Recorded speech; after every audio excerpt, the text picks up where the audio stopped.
system is in jeopardy of closing before the end of the year. We have an update on the fight to stay open.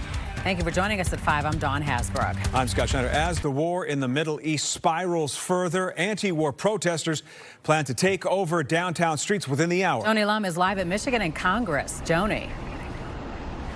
Well, that demonstration is due to take place in an hour here, part of a coordinated effort in cities across the country. They believe that a mass anti-war effort can make a difference. Meanwhile, security experts are saying that Americans should also be on the lookout for threats to safety. Iran already launched strikes at countries in the Middle East after the United States bombed targets Saturday. The federal government is telling Americans to leave now if traveling in 14 Mideast countries due to serious safety risks. Security experts say law enforcement might start to pre-position in American cities to respond to an elevated threat level. It then triggers a response from major law enforcement, city, state, cities like Chicago, to then, change, some of their protocols based off of that. So, where do they have tactical units? You may see them out in large cities. They may have a vest or a helmet and a rifle. And Chicago police say that there is no actionable intelligence related to Chicago, but they are planning to pay special attention to houses of worship. Also, security experts say that the public should be on alert for any cyber security breaches. That protests due to start here at 6 p.m. The demonstrators say they will be on the move. Reporting live, I'm Joni Lum, Fox Chicago. 6 Americans have now been killed following the start of the U.S. military operation in Iran. Terrence Lee is here. President Trump warning Americans to prepare for more casualties. Yeah, and the Pentagon also saying, Dawn and Scott, that more U.S. forces are heading to the Middle East. President Trump says the U.S. anticipates a 4 to 5 week military operation, but he acknowledged it could go far longer than that. Today, he laid out the U.S.'s major objectives for this. That includes taking out Iran's ballistic missiles and Navy preventing Iran from getting a nuclear weapon and stopping Iranian-funded proxy attacks. There would come a point where they have so many conventional missiles, so many drones, and it can inflict so much damage that no one can do anything about their nuclear program. No matter what, ultimately, this operation needed to happen. Iran is now threatening a larger regional war hitting civilian sites in Israel and the Arab Gulf states, including airports and apartment buildings. Back on Capitol Hill, the political fallout started almost before the dust settled from the first attack. Most Democrats say they're fine with dismantling the Iranian government, but they have questions for President Trump about what comes next. I don't think anybody in the free world objects to taking out the Ayatollah. The question is, what is the strategy? The president has not been clear with the American people. The House is expected to vote Thursday on a resolution that requires the president to ask Congress for approval to use military force in Iran. A Homeland Security memo sent over the weekend also warned of the possibility of lone wolf attacks as a result of the U.S. military operation. Scott? All right, Pierce, thank you for that. Meanwhile, the Chicago Police Department is closely monitoring developments in Iran, but has no information pointing to any threat here in the city. But there is heightened concern after that deadly mass shooting at a bar in Austin, Texas. 2 people were killed. 14 others were hurt. Investigators have not provided a clear motive for the attack, but they say there is evidence of potential ties to terrorism. A gunman targeted people outside of a bar early Sunday before being shot and killed by police. Investigators say he was wearing a shirt with the Iranian flag underneath. Let's bring in Robert Pate, political science professor at the University of Chicago. Always a pleasure to speak with you, sir. Let's get right into this. Today's press conference with Secretary Hegseth and President Trump, it left a lot of unanswered questions. They're expecting a regime change in a war that the president says will last 4 to 5 weeks, maybe. Is that even feasible? President Trump is up against not just Iran, but the weight of history. I have studied every air campaign since World War I. I wrote a big fat book called Bombing to Win. I have published on every air campaign in the precision age, including last summer's air campaign against Iran. I've taught for the U.S. Air Force conventional targeting strategy. It is just simply the case that for over 100 years, states have been trying to topple governments with air power alone. Dozens and dozens of cases. America's tried numerous times. So has European governments. So has Israel. So has Russia. It has never, and I'm choosing my words carefully, worked. What happens? Well, you can kill the leader, and you saw that on display. But when you kill the leader, you either get a slight reshuffling of the current regime, or you get a much more radical regime where the change comes, but the change that comes is inserting nationalism into the regime in a more furious way, and nationalism into the society, because now suddenly it is a foreign military attacker that's dictating who's going to govern the country. That simply doesn't bode for positive regime change to create a government that will be more friendly to the United States. Well, that's really interesting. That perspective really is. So let's talk about the war, though, itself. Secretary Rubio did not rule out the possibility of ground troops. And given the polling that shows a majority of Americans oppose America's strikes against Iran, are boots on the ground a risk politically for the president? They are, but not immediately. So I have written an extended Substack called The Escalation Trap. Your listeners may want to go so they can actually see these escalation dynamics. We are in the middle of what I call the smart bomb trap. Stage one is where we have near perfect tactical success, but it doesn't lead to strategic success. And what happens when you don't get strategic success, when that regime doesn't do your bidding, you can't find that uranium, you start to think about more aggressive options. And that's exactly what happened today. That's what happened with President Trump when he was talking today. That's what happened with Secretary Rubio. Now, we haven't gone to the point of ground troops, but what we also need to understand is it's not just fully now up to us. You see, Iran is slowly inserting control in the situation. They are widening the war slowly, and this is creating its own ripple effects. Yeah, that's my next question, if I may, because there's collateral damage, and it's impacting the region. Hotels are being struck. Naval bases are being struck. Civilians are at risk. And the question becomes, will this broaden into a wide-ranging regional conflict?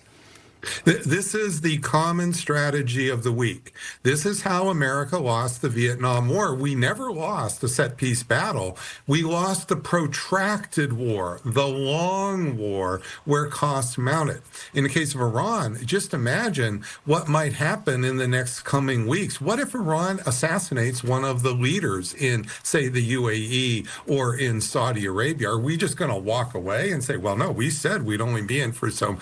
No, we are now losing control of the escalation dynamic, and Iran is gaining control. This is the most dangerous moment of the escalation trap, as I call it. We are now at a very, very precarious moment, and unfortunately, it's not simply in our control the way it was a week ago.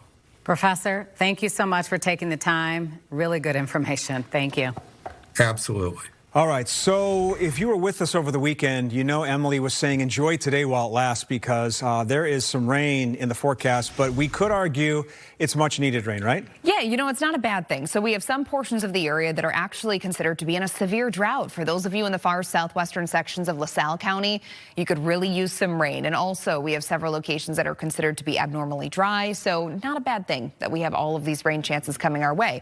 Now, with this said, I know this looks like it's going to be a very, very rainy week. We'll have several systems passing through, but it's not going to be raining all day long every single day. So let's break things down a little bit farther here.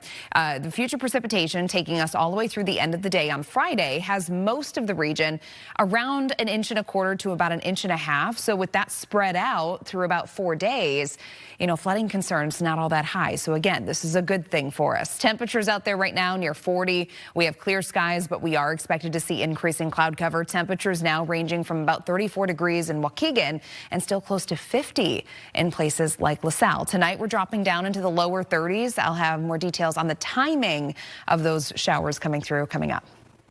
Well, of course, Election Day now just over 2 weeks away. Chicago voters can cast their ballots in their own ward. Early voting expanding today across Chicago and suburban Cook County. Key offices at the local, state, and federal level are on the ballot.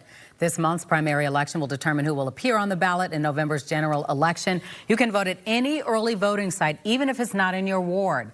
Election officials are urging people to get out and vote before Election Day, March 17th. You never know how the weather will be in the beginning of March or what circumstances may come your way, preventing you from voting as you originally planned. So we are urging Chicago voters to vote early and enjoy the peace of mind that comes with getting your civic duty out of the way. If you're already registered to vote, you don't need to bring anything with you to the polls, not even your ID. We have the voting hours at the 50 ward sites on our website, foxchicago.com. And in DuPage County, officials are working to debunk any fears that ICE might interfere with this election. Leslie Moreno joins us to detail policies and countermeasures that you need to know. Leslie. Hey guys, good evening. Yeah, the DuPage County Clerk wants to remind people and reiterate that any interference by ICE or federal agents will not be tolerated. This is at any of their polling locations. The DuPage County Clerk, Gene Kazmarek, is sending a direct message to Immigration and Customs Enforcement: stay away from local polling places. This comes after growing concerns about ICE potentially targeting polling locations. During a press conference today, she pointed out that it is a federal crime for military or federal agents to interfere in elections or intimidate voters, a crime punishable by up to 5 years in prison. The clerk says DuPage County's Vote Anywhere system makes it impossible to target specific polling locations. Voters can cast a ballot at any of the county's 248 locations on Election Day. Again, tonight, the clerk wants to remind people to know that they are safe and to come out and vote. They have concerns that there's an ICE presence. I was told that it never really left from the fall, and it's going to be ramping up again this month. We want to warn ICE to stay away, and they just really have no chance of success here, so just stay away. Starting today, the county is also launching a hotline. This is for residents and community members where they can report any ICE sightings. We'll have all that info on foxchicago.com. We're live here in DuPage County. Leslie Moreno, Fox Chicago. Chicago has just been named a front runner to host the 2028 Democratic National Convention. This is Chicago's bid video. The Democratic National Committee says Atlanta, Boston, Denver, and Philadelphia are also under consideration. Chicago hosted the last convention in 2024. That was its first time hosting the event since 1996. Seems like we were just there. I know, it does. Our team coverage on tensions in the Middle East continues with a local couple stuck in Abu Dhabi. And investigating crimes related to Jeffrey Epstein tied to Illinois. Lawmakers are pushing new legislation. And Amazon is getting ready to bring drone deliveries to the south suburbs. Today, we got a look at how it works.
A Chicago pastor and his wife now caught in the middle of a rapidly escalating war in the Middle East tonight. They landed in Dubai for a visit, and suddenly it was sirens, missiles, airports closing. Tia Ewing just spoke with them. They're supposed to fly out today? Yeah, that didn't happen. So now they're waiting, trying to figure out when they will come back to the city of Chicago. This is their home. The Rawlings were supposed to fly home today. They went to the airport and were turned away. They were in Dubai, sightseeing, taking in the skyline, enjoying the calm. Then missiles were intercepted right overhead. Everybody's supposed to seek shelter. Everybody is out of the rooms and everything like that. There was a missile, an interception, intercepted a missile in the air, and the debris fell and tore up a couple of cars. And so we saw police out there. You could see the cars damaged. Looked like they had been in an accident.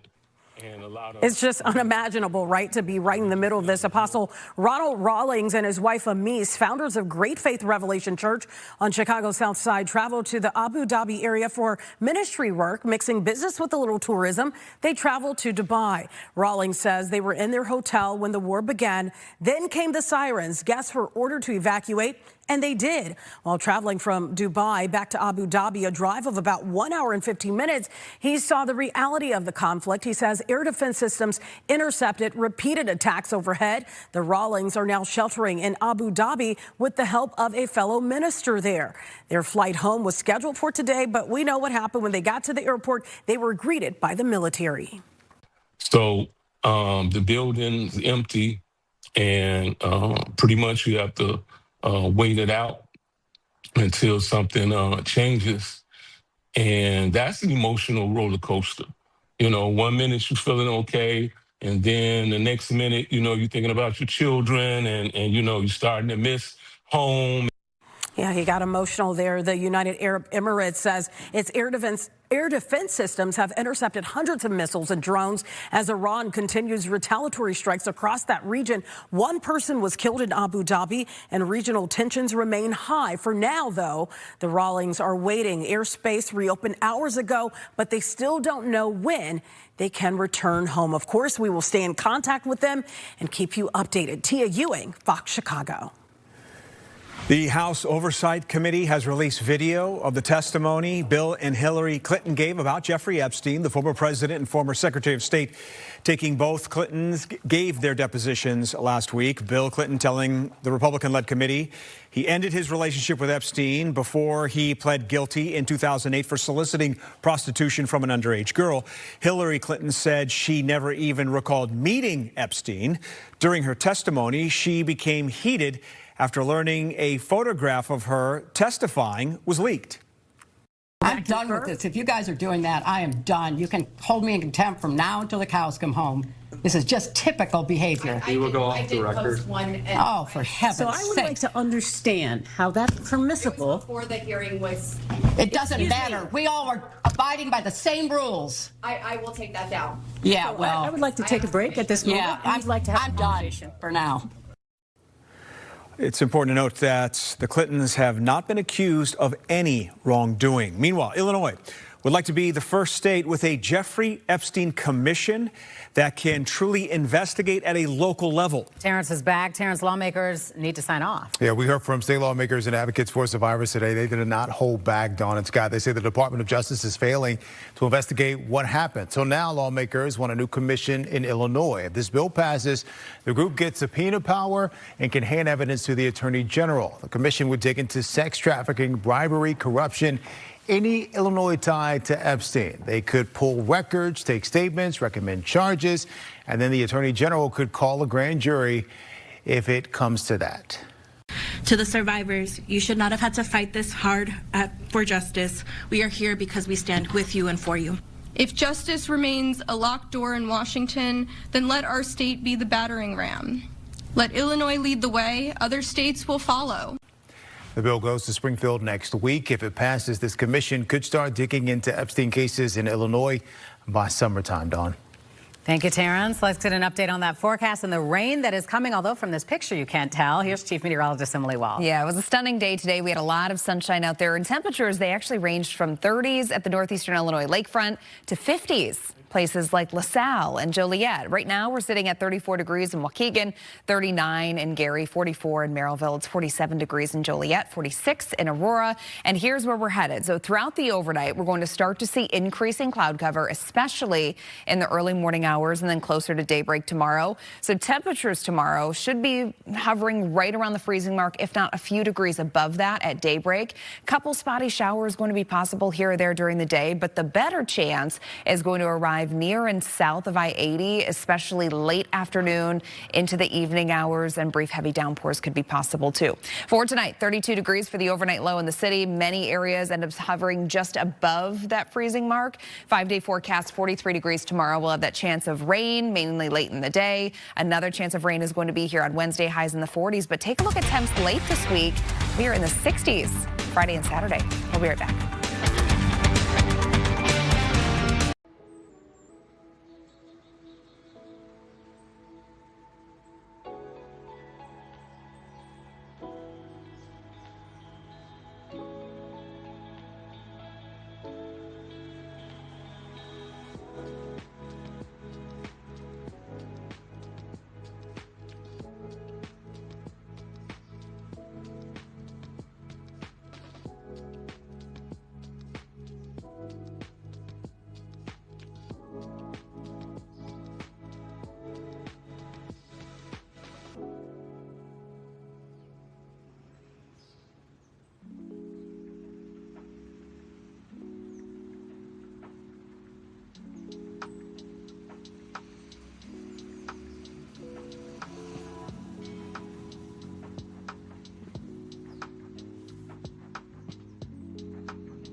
I'm Daniel Biss, and I approve this message.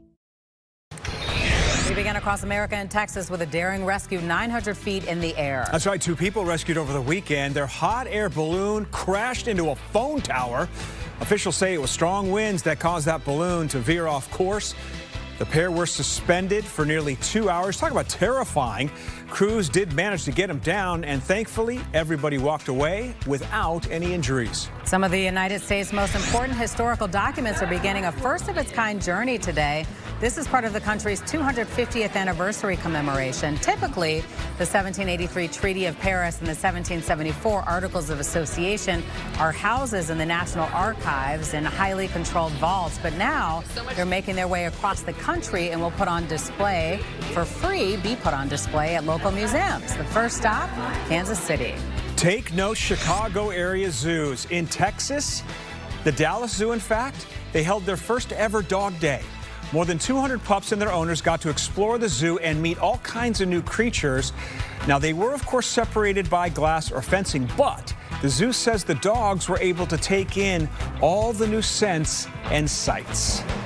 We all remember Punch the monkey, who went viral for loving his stuffed toy. Well, the Phoenix Zoo is following suit. They gave their 4-year-old monkey named Bodie his very own orangutan doll. He seemed a bit put off by the stuffy at first, but didn't take long for Bodie to warm up to the toy. Now he's cuddling it like a pro. Unlike Punch, Bodie doesn't need a stand-in companion. He has a tight-knit family. This toy is all about fun and enrichment. Let's go to Ohio. A sheriff's office investigating a very serious crime. Take a look at the crime scene. Investigators say Lammy was found face down on the carpet, stuffing everywhere. The bite radius, the debris pattern point deputies to this suspect, Moby. The dog's motive, the squeaker.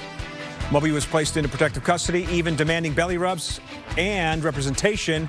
This post going viral, more than 2 million views. Moby even got a new Lammy in the mail to play with. The Chicago Fire getting ready to break ground on a new stadium tomorrow, but not everyone is happy about it. And it's Pulaski Day. We've got a look inside some of the celebrations. Plus, your next package could fall from the sky, literally, what Amazon has planned for the south suburbs.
Now at the bottom of the hour, from doorbells to drones. Some South suburban residents will soon have the option of getting their Amazon packages delivered by air. Casey Cronus is live at the Tinley Park Convention Center with how it works. Casey.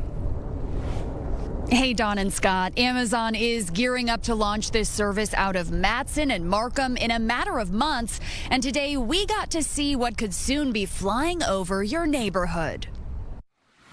From the warehouse to your door without hitting the road, Amazon is bringing on-demand delivery to the skies. We are able to operate in cold temperatures, in light precipitations, even light rain. Our wind limits are pretty robust. The Prime aircraft weighs in at about 80 pounds. Community members got a first look today at the Tinley Park Convention Center where it was on display. We have all the trucks coming in the neighborhood now every day, so this will be a little different, and it is pretty big, so it'll take a while to get used to it. I think it's the wave of the future, and it's only going to get bigger and better. I like it. I think it's a good idea. When the service goes live, residents who live within an 8-mile radius of the Markham and Matson Amazon distribution centers will be able to select the drone delivery option. There will be an extra fee of $4.99 for Prime members, and items will be delivered within 2 hours. If you select it, then you will get basically an aerial image of your house, like a Google Earth look of your property. It'll have predetermined delivery points, and you can select which one. A lot of people prefer the backyard because it is safer, a lot more private, so people prefer that. Check out like normal Amazon order, and within 2 hours, you'll see this coming over your yard and dropping off your package for you. The drone itself won't land, but will hover close to the ground and release your package. They'll only operate during daylight hours. The drones are fully autonomous, but will be monitored by an Amazon Prime Air team. There's no set launch date just yet, but expect the service to take flight this summer. There will be 12 drones stationed at each warehouse. The drones can only deliver one package at a time. The service is already available in other cities, including Kansas City and in the Detroit area. Dawn. Well, Casey, since there are cameras on the drone, are there privacy issues that come with it?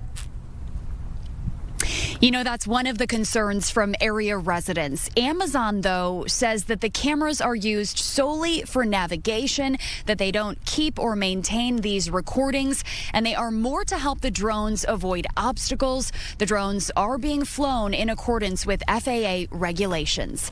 Live in Tinley Park, Casey Cronus, Fox Chicago. All right, Casey, thank you. The Chicago Fire Stadium groundbreaking ceremony is scheduled for tomorrow, and today a group is voicing their concerns about it. They have formed the CBA for 78. CBA stands for Community Benefits Agreement, and the group wants to make sure the community is not negatively affected by the project at the 78. They said there should be plans for public transportation, affordable housing, and protections for small businesses in the area, and that includes the southern part of the project and Chinatown, where they held the gathering today in Pingtom Park. As the plan stands today, there will be 0 changes to the existing public transportation infrastructure. No new bus, no added service, no L stop, not even opening Clark Street for car access. This message is very clear. The 78 is not for everyday Chicagoans. It's for rich people. Members of this coalition were not invited to the groundbreaking. They've certainly heard from us about the importance of including community voices, and we'd like them to hear us. How are we going to move forward with a plan where we don't even know how our public dollars are going to be allocated? The group wants a community benefits agreement with City Council that will be legally binding. Well, Chicago showed up and showed out for Pulaski Day. The museum, the Polish Museum, threw down today.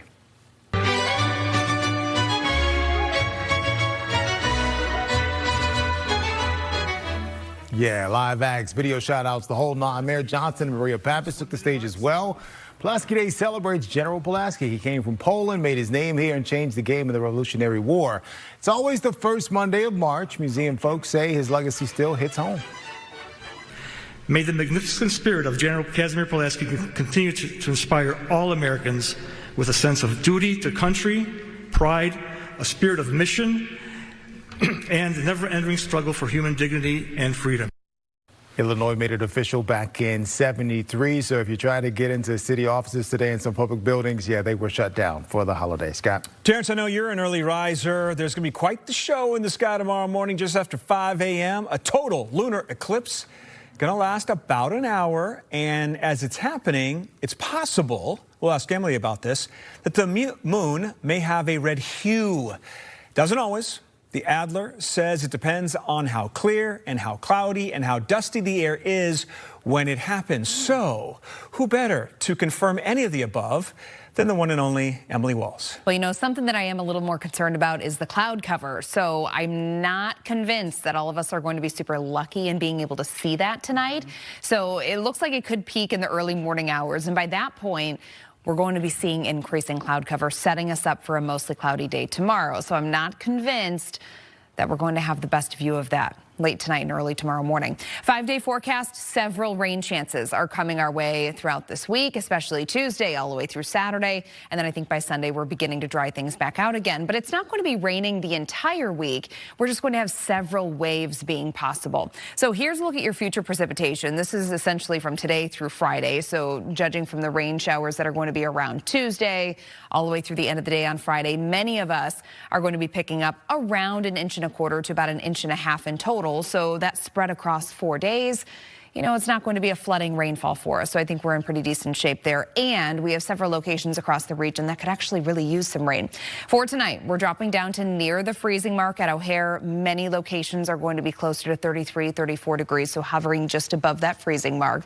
Your 3-day forecast tomorrow, 43 degrees expected. We see increasing cloud cover, rain chances, spotty through the day. Many of us are going to have many dry hours through the day on Tuesday, but then moving in from south to north, there's going to be rain arriving during the evening that will linger into Wednesday. A couple thunderstorms could be possible Wednesday, and then on Thursday, it's back to rain, but temperatures, we're moving in the right direction. Scott. Emily, thanks. Some good news tonight for students at a charter school in Humboldt Park. Santiago Elementary is going to stay right where it is after CPS negotiated a lease deal with the Archdiocese here in Chicago. Now, this deal ensures the school will remain put for at least the next decade. The Archdiocese owns this property where Santiago Elementary currently stands. So the future of Santiago was in jeopardy after the Archdiocese put the property up for sale. Community members in Humboldt Park pushed CPS for months to make sure that it didn't get sold and that students still had some place to go to school. What we see here today is a 10-year master lease, which will allow for another generation of kids from Humboldt Park to attend Santiago School, lessen the stress on parents who have been concerned about where they're going to send their child. In December, CPS voted to fund the charter school after its owner, Acero Schools, was looking to close it due to declining enrollment. Aspira, Illinois, fighting to keep its high schools open. CPS announced last week it wants to close 2 high schools before the school year is done. It says it has failed to demonstrate financial stability and that places the education of students at risk. The move affects about 500 high schoolers. CPS says it will transfer Aspira students out of their 2 high schools mid-year. This morning, officials held an emotional news conference asking CPS not to close the high schools. The fear of ICE raids and targeted family separations, to tell them now, months before graduation, that their school is disappearing.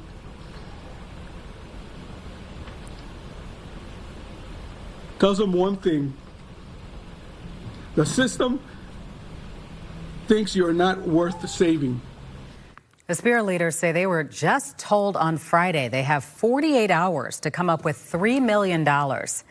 It has started a GoFundMe, but is not optimistic that money can be raised and is asking CPS to allow students to at least finish the school year.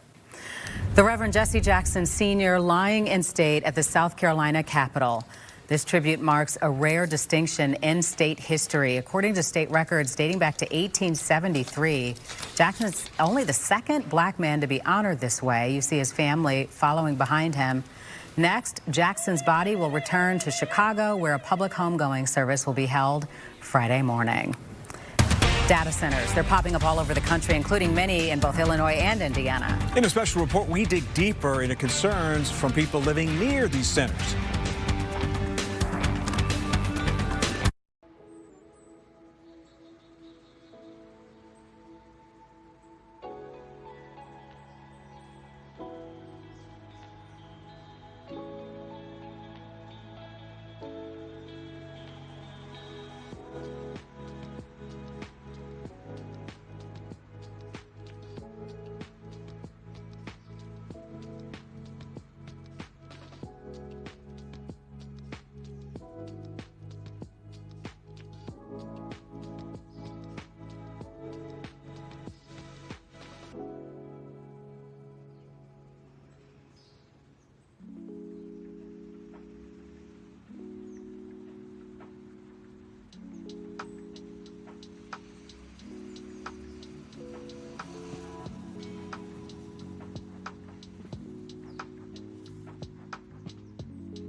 responsible for the content of this ad.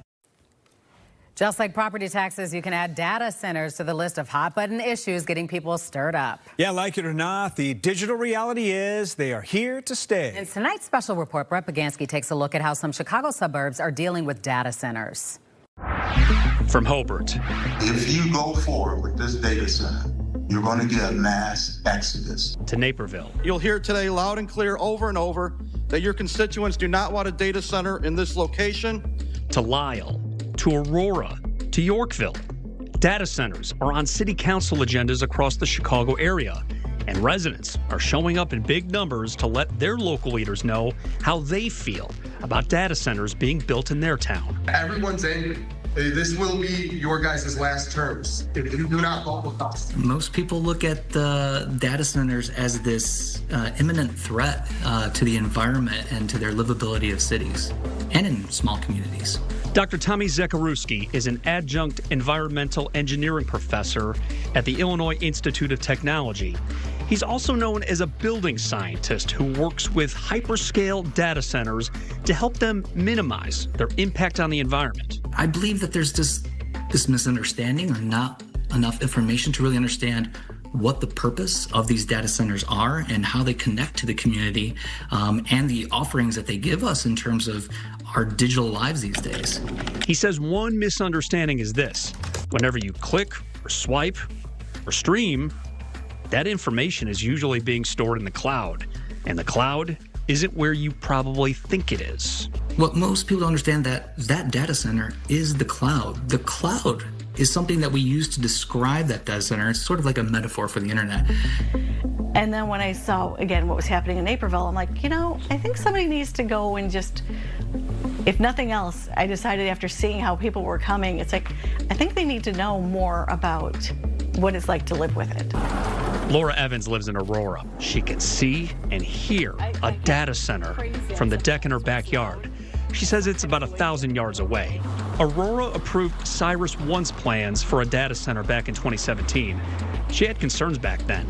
Laura said she was told at a city council meeting not to worry. The data center was going to be a great neighbor who would be quiet and unassuming. What they're saying is not going to be what's going to happen, because that's exactly what they were being told is what we were told. No, yes, there's going to be noise. Yes, the generators are going to be running. Yes, the fans are going to run. And yes, you're going to hear it. And yes, there is health concerns. I mean, I can't tell if we're going to develop cancer now that we had generators running this year. I don't know. But it is something that there's a lot of studies being done, and it could happen. So let's be aware of it and be a little more proactive. And I think that all the data centers need to slow down and start doing things right instead of trying to rush to put in. This is just a brief look at this issue, and if you want to see our full in-depth special report, go to fox32chicago.com and Fox Local. So this is just the start of our continuing in-depth coverage on this very topic. So in the coming weeks, we're going to take an in-depth look at how the number of data centers are impacting your utility bills. You've probably seen a lot of them go up where you live. We're also going to show you how it's impacting the environment and what's being done to make data centers more environmentally friendly and more accountable. Brett Bagansky, Fox Chicago.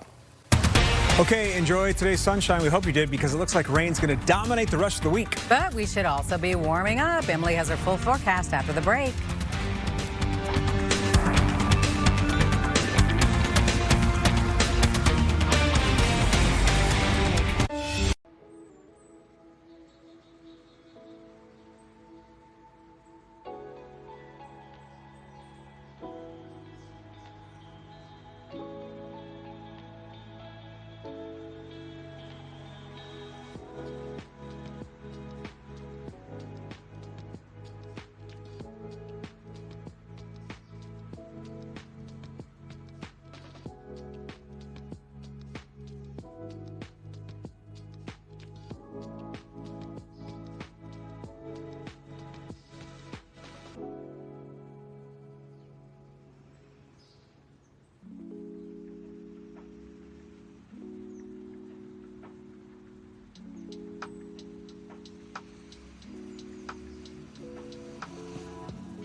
content of this ad.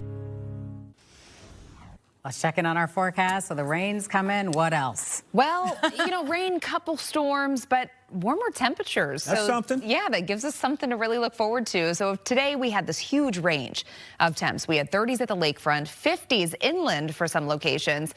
But later this week, we're actually counting on temperatures warming up into the 60s, and it looks like they're going to stay in the 60s for at least a few days late this week and into this upcoming weekend. Let's take a check of the drought monitor because we have several rain chances in our forecast this week. And you'll notice here from the Chicago area stretching back into most of DuPage County and then kind of rounding the lake into northwest Indiana, Lake Porter, LaPorte County. Not included in any abnormally dry conditions, so we're actually standing in a pretty good spot. But notice how we start to see the yellow shading showing up here, just kind of on the outskirts. That's considered to be abnormally dry. But for those of you in places like southwestern LaSalle County, you could really use the rain. That orange shading is showing severe drought status, and that also is looking like we have drought conditions that now extend across southern Kankakee County and then down into Newton and Jasper, where you see that tan shading. That's a moderate drought. So all of the rain chances that we have coming our way this week, it's actually a good thing, and it's going to be spread out through multiple days. So this is our future precipitation taking us all the way through the end of the day on Friday, and you'll notice how most areas likely going to be ending up in that 1 inch to around 1.5 inches range for us. But again, coming over the course of several days, I'm not overly concerned about any flooding concerns, so I think we're in decent shape here going throughout this week. High temperatures today, we were at 35 degrees in Waukegan, and that's because we had that southeasterly wind flow coming right in off of the water, and water temperatures right now are still sitting in the mid-30s. So, of course, that makes a really big difference this time of the year. But locations like Joliet hit 50 degrees, 51 in LaSalle, 43 in Gary, 46 in Merrillville, and we made it to 42 degrees at O'Hare. Here's where we're headed. Next couple of days, we're in the 40s. We jump to around 50 degrees on Thursday, then 60s are expected late this week, and we're going to keep that going right on through the weekend, possibly even into early next week, too. There's a couple models that are trying to bring us into the 70s too. So it'll be something to watch as we get closer to the weekend. Satellite and radar. Things are quiet for now. We're under mostly clear, calm conditions through the night. We're going to see increasing cloud cover. So for those of you that are hoping to see that full moon, the lunar eclipse, it's not looking so great here at home because we're going to be seeing increasing cloud cover. Looks like that's going to peak in the early morning hours of Tuesday. So I'm not too hopeful that we're going to get a good glimpse of that. We'll have scattered rain showers being possible through the day, but a much better chance of rain is going to be arriving Tuesday evening near and south of I-80. That moves through and then likely lingers into Wednesday morning, and then another push of rain could be possible Wednesday night. So your 7-day forecast tomorrow, 43. 46 on Wednesday. Again, several rounds of showers and thunderstorms going to be possible. We're near 50 on Thursday. Then by Friday and Saturday, at least we have the warmth. But those rain chances, they are going to be lingering right on into the weekend, finally drying things out by Sunday and Monday. Scott. Emily, thanks. Do not forget to tune in to a Monday edition of Chicago Sport Tonight Daily at a new time. Watch at 6 p.m. on Fox Chicago Plus. You can also stream us on Fox Local at 6 p.m. Tina Nguyen hosting a jam-packed show. FS1's Danny Parkins, one-on-one with DePaul men's basketball coach Chris Oltmann, and CHSN's Clay Harbor joining Tina in studio. Keep it right here. We're back after the break.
and trust. A small thief caught on camera in the UK. A zoo says it spotted its 7-year-old penguin Oreo up to no good. Yeah, Oreo caught on video stealing pebbles from a neighbor's nest, taking them and making them his own. Apparently, Oreo had good reason. He wanted to impress his girlfriend. Music. If you didn't know it, pebbles, and I didn't know this, are very valuable for the penguin because they help to keep the nest dry and elevated. Pebble thefts are very common within the penguin community, even in the wild. Oreo bringing back the biggest pebbles to try and impress his lady, Humbug. They're now expecting their second chick. Has your hubby stolen any pebbles on your behalf? No. But she's expecting her second chick. I am expecting my second chick. I am. She's so quick. You're so quick at this stuff. No, it's kind of the same thing with like us and rings, though, right? Like you propose to somebody, but like for penguins, it's pebbles. Yeah. It's all right. Anyway, I have to talk about the weather now. 7-day forecast. God has nothing else to say. I got nothing. Yeah. I got nada. 43 degrees tomorrow. We'll have a chance of rain, especially in the evening across near and south of I-80. Otherwise, just several rain chances this week. But it's not going to be raining the whole time. Not a bad deal. And 60s this weekend. Ooh, great. That's nice. And thanks for joining us at 5. Now you can stream us on your smart TV with Fox Local. We are on all of the streaming platforms. See you at 9.